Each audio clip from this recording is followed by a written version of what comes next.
Metode meditacije. Metode meditacije pri pisateljih v preteklosti.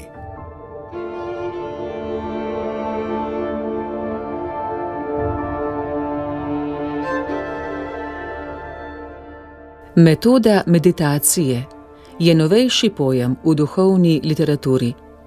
Menihi so molili brez kakšnih podrobnejših metod. Z druge strani pa so starejši med njimi morali odgovarjati mlajšim na vprašanje, kako naj dobro molijo. Sledove takšnih navodil, ki so bili po večini ustna, najdemo tu in tam v meniških pravilih. Tako na primer Kasijan toži nad raztresenostjo pri molitvi, če se ne držimo določene discipline.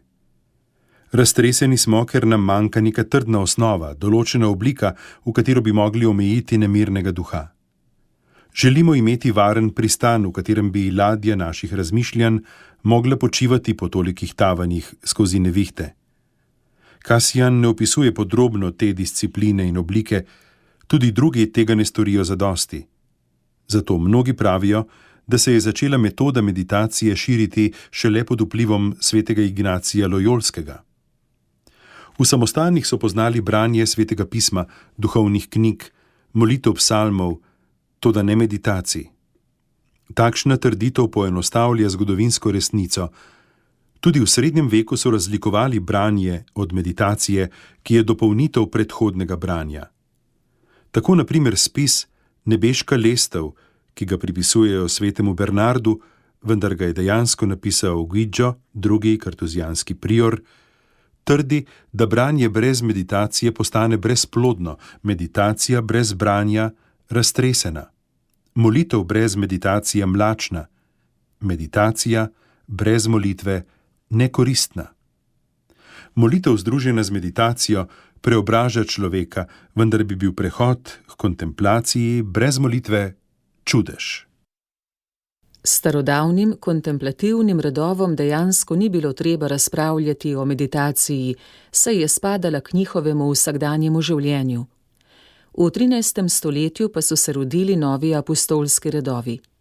Njihovi člani so pogosto in dlje časa preživljali zunaj svojih samostanov, na cestah, spali v prenočiščih, se pogovarjali z ljudmi.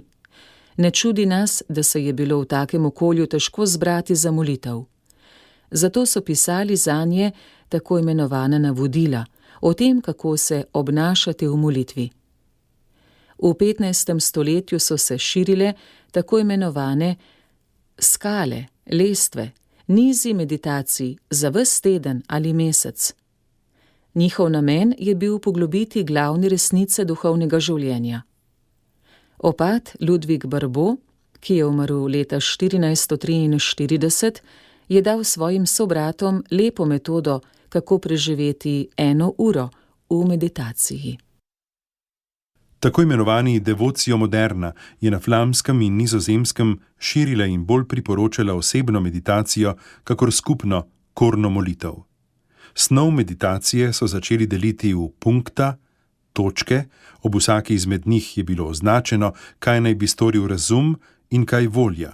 Iz te dobe prihaja Rosetum exercitiorum, rožni vrt duhovnih vaj, Avguštinca Momberja, prava enciklopedija duhovnega življenja, kakor jo je sestavljalec posnel iz preučevanja srednjeveških avtorjev.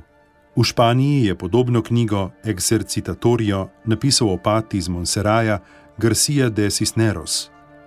Nekateri so v njej videli neposreden zgled duhovnih vaj svetega Ignacija Lojolskega, ker je avtor priporočal, naj se molitev odvija po določeni metodologiji.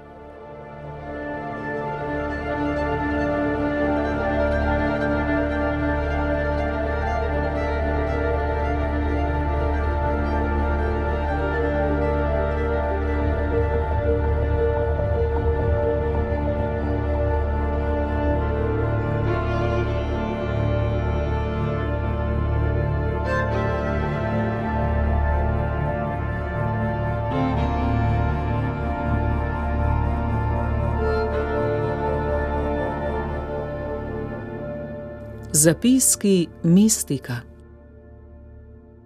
Pojasnjevanje metode svetega Ignacija se zdi lažje, vendar so te razlage pogosto v očitnem nasprotju z osebnostjo svetnika, avtorja te metode.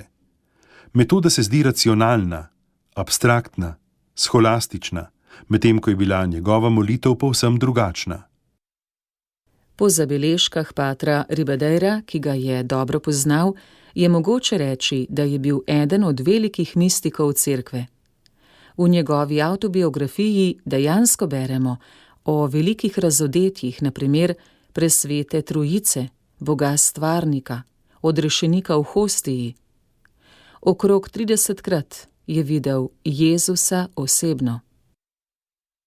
Poleg tega je bilo njegovo mistično izkustvo to, kar sam opisuje v tretji osebi. Začutil je, da so se mu odprle oči njegove duše. Prodrl je v smisel vseh stvari, svetih in profanih, s takšno jasno vidnostjo, da se mu je zdelo, kakor da je vse prenovljeno. Tudi opazujoč od zunaj se zdi, da je bila njegova molitev pretežno čustvena. Tretji del noči je posvetil molitvi. Za nekaj trenutkov je molil stoje, zamišljajoč se v Božjo pričujočnost. Potem se je globoko priklanjal in ga častil.